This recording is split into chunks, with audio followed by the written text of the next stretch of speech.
Hello বন্ধুরা, তোমরা সবাই কেমন আছো? সোমার চ্যানেলে তোমাদের সবাইকে স্বাগত। আজকে দেখো রান্নাঘরে চলে এসেছি। আজকে এই চাল কুমড়োটা রান্না হবে। আজকে এই চাল কুমড়োটা রান্না করব। আর এই চাল কুমড়োটা আজকে কিভাবে রান্না করি তোমরা দেখো। আর এই রান্নাটার নাম কি এটা পরে বলবো। তো এইটা চলো আগে কেটে নিই।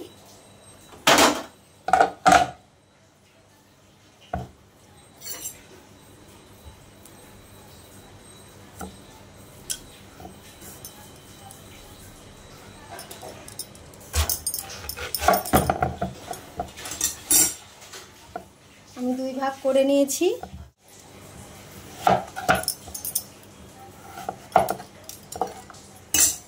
দুই পাশের মাথাটা একটু কেটে নিলাম,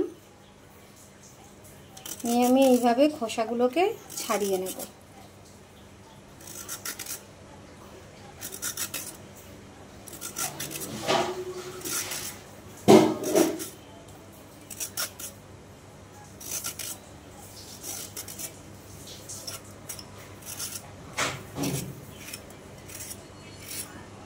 এবার চাল কুমড়োটা আমি আগে একটু ধুয়ে নেব।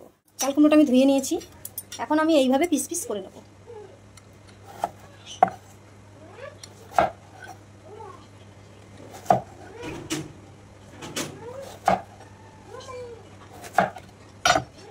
এই যে এইভাবে আমি চাল কুমড়োগুলো কেটে নিয়েছি। চাল কুমড়োগুলো দেখো একটু মোটা মোটা করে কিন্তু আমি কেটেছি। কেন মোটা মোটা করে কেটেছি আমি তোমাদের দেখাচ্ছি। চাল কুমড়োগুলোকে কেটে পুরো একদম পরিষ্কার করে ধুয়ে টুয়ে নিয়েছি। আর দেখো এই যে পিস পিস করেছি, করে আমি একটু এই দেখো এইভাবে একটু চিড়ে নিয়েছি। এই যে এরকমভাবে এই পাশটা কিন্তু জয়েন্টই আছে, আমি এই পাশটা এইভাবে একটু চিড়ে নিয়েছি। এখন এগুলোকে আমি একটু লবণ মাখিয়ে রাখবো।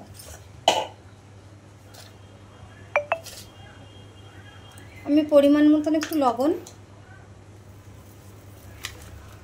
আমি ঝুড়িটার মধ্যেই মাখাচ্ছি, কারণ লবণটা মাখানোর পরে জল বেরোবে, জলটাও ঝরে যাবে।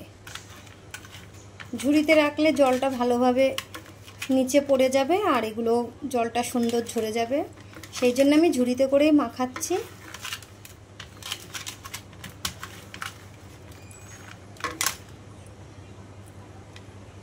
প্রত্যেকটা কিন্তু আমি ওইভাবেই চিড়ে নিয়েছি। এই যে প্রত্যেকটা আমি এইভাবে চিড়ে নিয়েছি।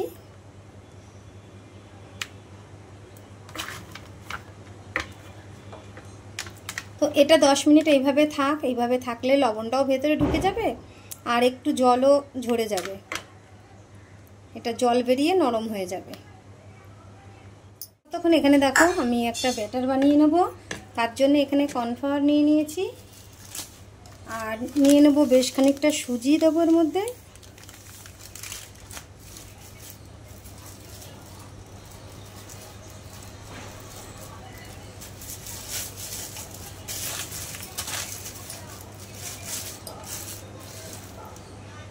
আর দিয়ে দেবো ময়দা। যতটুকু দরকার আমার আমি সেইভাবে দিয়ে দিচ্ছি। পরিমাণ মতন হলুদ,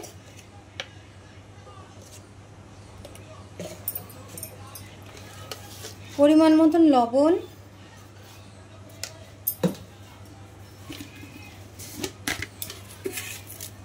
একটু চিনি,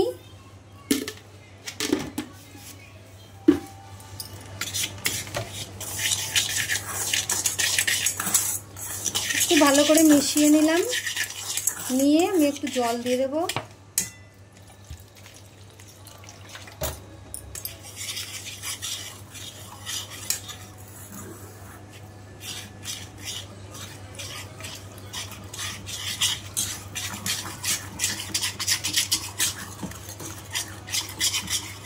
আমি সব কিছু দিয়ে ব্যাটারটা ভালো করে বানিয়ে নিচ্ছি।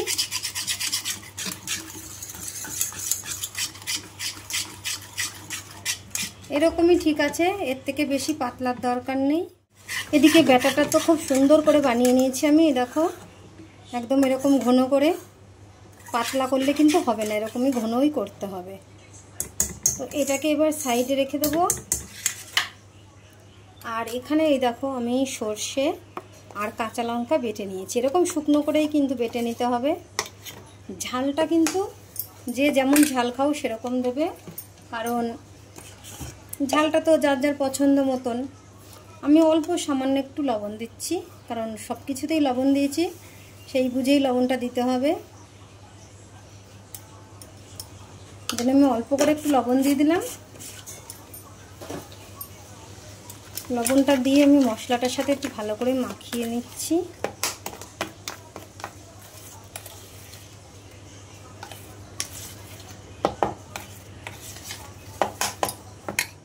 এটাও মাখানো হয়ে গেছে। এখন আমি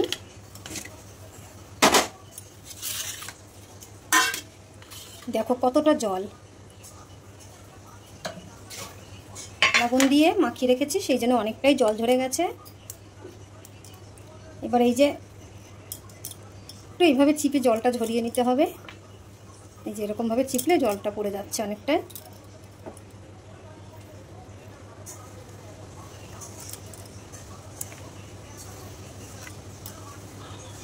এইভাবে আমি একটু জলগুলো দেখো চিপে চিপে নিলাম। এইবার এই যে আমি যে চিড়ে দিয়েছিলাম,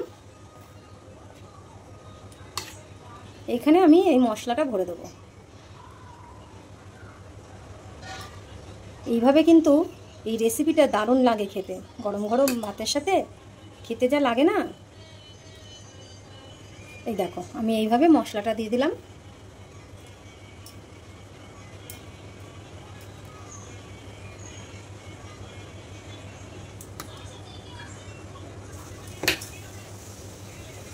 আমি এইভাবেই সবকটা বানিয়ে নেব। দেখো এইভাবে আমি রেডি করে নিয়েছি। এইবার চলো এগুলোকে ভাজার পালা। ওদিকে তেল তো বসিয়ে দিয়েছি, তেল গরম হয়ে গেছে। আর এদিকে এই যে চাল কুমড়োর পুর ভরা বড়া, এই যে আমি এইভাবে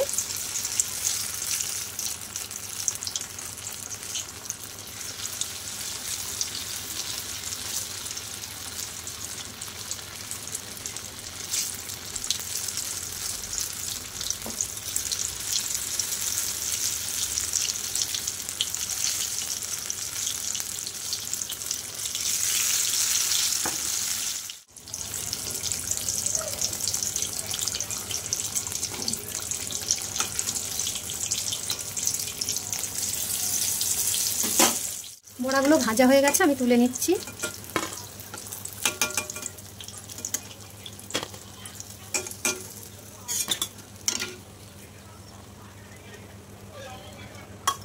আমি এইভাবে বাকিগুলো ভেজে নেব।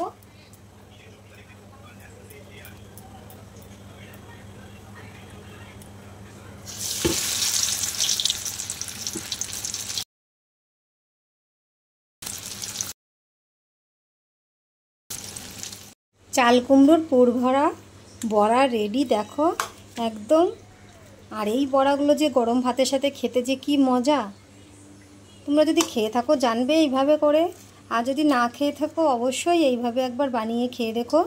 গরম ভাতের সাথে কিন্তু এইভাবে চাল কুমড়োর বড়া কিন্তু খেতে দারুণ লাগে। তো বন্ধুরা, যদি ভালো লাগে আমার ভিডিওটা একটা লাইক কমেন্ট শেয়ার করো, আর একবার অন্তত বানিয়ে খেয়ে দেখো। তো আজকের মতন এই অবধি, পরের ভিডিওতে আবার দেখা হবে। টাটা বন্ধুরা।